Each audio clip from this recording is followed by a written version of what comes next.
Grand titre de cette édition. Aujourd'hui s'ouvre le procès d'Amadou Aya Sanogo à Sikasso. Retour sur cette affaire dite des bérets rouges. Afrique, le porte-parole du président burundais a échappé de justesse à une attaque meurtrière lundi soir. Page religion, la communauté musulmane des Soufis organise la cérémonie du premier vendredi du mois linéaire appelé Juma Folon en langue bambara. Nous recevrons sur le plateau en fin d'édition Khalifa Cheikh Keita pour plus de compréhension.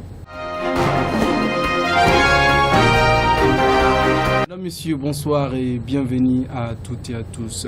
Alima, bonsoir. Bonsoir Ibrahim. Voilà, l'actualité dominante de ce mercredi 30 novembre 2016, c'est bien évidemment le procès de Amadou Aya Sanogo, le général détenu depuis plus de 3 ans, faire face au juge malien à Sikasso.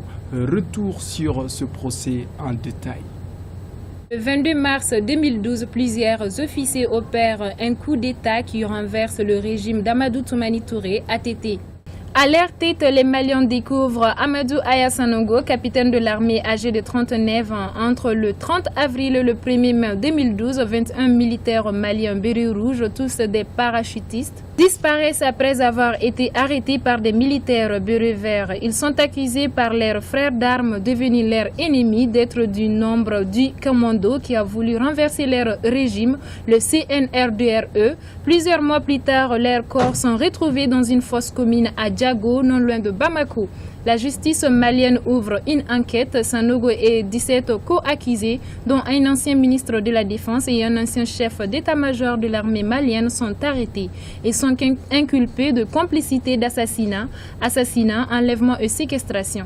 Le général putschiste Amadou Aya Sanogo est détenu de manière préventive depuis 3 ans, le délai maximum légal. Il fallait donc organiser à tout prix un procès, sinon c'était une remise en liberté. Le parquet a donc donné une date. Le procès a été délocalisé à Sikasso, à 400 km de Bamako, malgré leur motion à la délocalisation et le fait de n'être pas prévenus au moins 1 mois avant le procès. Les avocats du général vont devoir aujourd'hui défendre leurs clients. Lors de leur dernier point de presse, ils n'ont pas caché leur volonté de demander un renvoi du procès. Selon plusieurs sources, ce mercredi matin, il y a déjà du monde des forces de sécurité, une centaine de journalistes, une vingtaine d'avocats. La salle d'audience du tribunal est tellement petite que le procès aura lieu finalement dans la salle de spectacle de la cité. Affaire à suivre. Toujours au Mali, à Bamako, une fusillade à l'Université des Lettres et Sciences Humaines a fait lundi 28 novembre plusieurs blessés et 3 grièvement sur la colline de Badlabougou.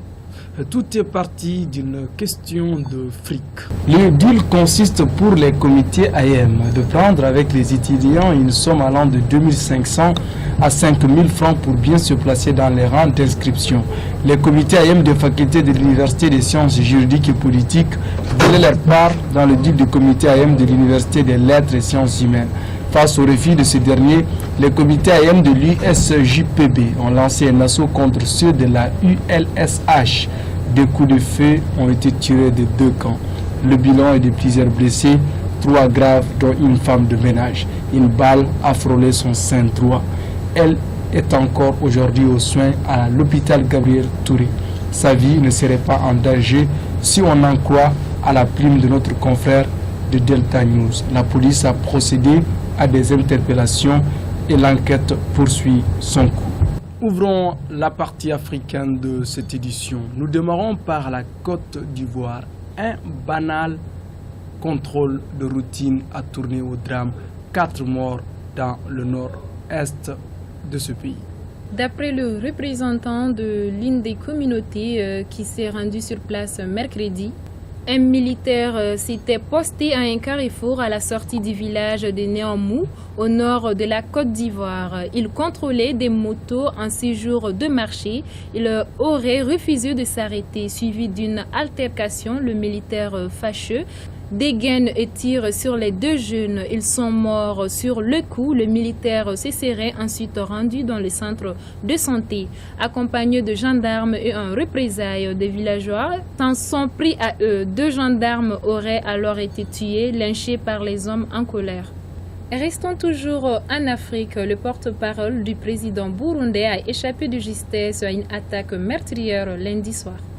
Willy Nyunte, le chargé de communication de la présidence burundaise, a été attaqué alors qu'il rentrait chez lui dans la capitale Bujumbura. Des hommes armés ont attaqué leur véhicule, ouvrant le feu sur eux. Il n'a été que légèrement blessé au bras. C'est son garde du corps, un policier, qui a été tué. Le ministre des Relations extérieures et de la coopération internationale, Alain Aimé Nyamintoué, frère de Willy Nyamintoué, a réagi sur le réseau social en affirmant qu'il s'agissait d'une tentative vaine de déstabiliser les institutions républicaines. À présent, hors du continent, nous partons direction la Hollande, le Néerlande ou le Pays-Bas, appelez-le comme vous voulez. Ce qui est sûr, la chambre basse de ce pays a voté une nouvelle loi interdisant aux personnes portant des habits couvrant leur visage, spécialement la nikba ou le burqa musulman, sont mis en cause. Pour plus d'éclaircissements, suivons ma coprésentatrice. Les dispositifs qui doivent être adoptés au Sénat. Interdit le port des vêtements incriminés dans tous les lieux où l'identification de ceux qui les portent est jugée essentielle. Bâtiments publics, transports en commun, écoles ou encore hôpitaux, les dirigeants du Parti pour la liberté PVV extrême droite, en tête des sondages avant les élections législatives de mars 2017, veulent aller plus loin que le projet approuvé hier mardi. Selon son dirigeant Geert Wilders, réclame l'interdiction pure et simple de tous les vêtements couvrant le visage. Toujours hors d'Afrique, au Moyen-Orient, ils sont plus de 5000 réfugiés africains qui sont pris dans le chaos yéménite, le pays ravagé par la guerre. L'ONU avance des solutions. Les réfugiés fuient les persécutions dans leur propre pays, dans la corne de l'Afrique. Ils sont des Éthiopiens et des Somaliens pour la plupart. William Spindel, porte-parole du haut-commissaire de l'ONU pour les réfugiés HCR, a parlé du lancement d'une campagne en Éthiopie et en Somalie pour prévenir les dangers auxquels sont confrontées ces populations. Malgré le conflit et la rapide détérioration des conditions humanitaires, témoigne-t-il, ils sont plus de 100 000 personnes qui risquent leur vie jusqu'à présent en haute mer pour atteindre le Yémen depuis la corne de l'Afrique en bateau. À présent, ouvrons la page religion de ce journal. Nous avons l'immense joie de recevoir sur ce plateau, comme nous vous l'avons déjà annoncé dans le titre, qu'aujourd'hui nous vous parlerons du Juma Follow. Qu'est-ce que c'est le Juma Follow? Où se passera le Juma Follow? Voici les quelques questions auxquelles répondront notre invité du jour. C'est M.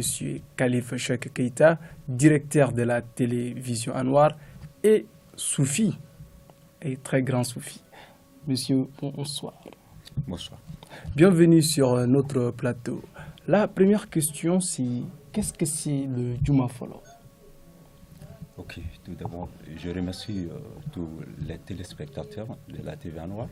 Le Juma Follow, comme c'est en langue bamana, pour certains en langue djoula.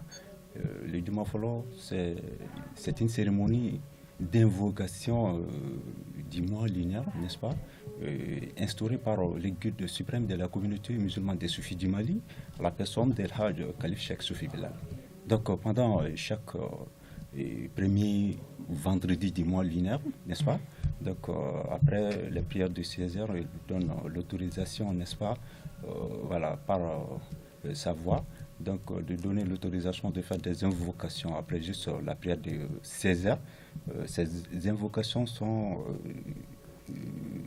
la lecture du Dalaïl Khairat, la lecture la 36e sourate du Coran, n'est-ce pas, appelée la sourate Yassine, Istighfar, 70 000 fois. Il y a Latif, 3 millions, Hasbunallah wa ni'mal wakil, 1 million, La ilaha illallah, 1 million, et Salat ala Nabi, 1 million.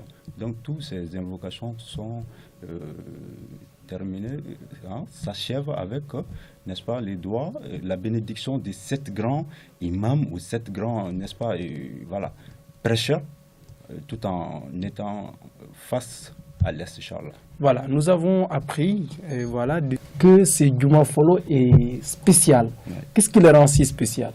Voilà, donc cette fois-ci, comme nous sommes à l'approche des nouvelles mois, n'est-ce pas, appelés les mois de la naissance du prophète, c'est-à-dire en arabe, les Rabi'ul Awwal. Chaque premier mois, chaque premier vendredi du mois lunaire, comme le cheikh Soufi Bilal a l'habitude de faire, ça fait, n'est-ce pas, cette année une quinzaine d'années qu'il les fasse. Donc cette fois-ci, c'est couplé avec l'anniversaire de la détention du titre d'être le calife général de la Tijania au Mali, d'après un message rendu du petit-fils de Cheikh Ibrahim Niass du Sénégal, Inch'Allah. Ça sera fait présentement, Inch'Allah, cette fois-ci, au stade Omnisport Modibo Keïta. Calife Cheikh Keïta, merci pour ces précisions, mais quand justement aura lieu ce grand événement? Ok, je vous remercie. Cet événement aura lieu, c'est-à-dire le vendredi prochain, le 2 octobre, en commune 2 du district de Bamako, précisément au stade Omnisport Modibo Keïta, à la présence de beaucoup d'érudits, avec des invités spéciaux et plein d'autres choses, vraiment de surprise, Inch'Allah. Voilà, merci Monsieur Calife Cheikh Keïta. Merci. Voilà, mesdames, messieurs, c'est tout pour aujourd'hui. Alima, Oui. On va devoir se quitter. Vraiment. Voilà. On s'est dit au revoir et merci à nos téléspectateurs de nous avoir suivis. Au revoir.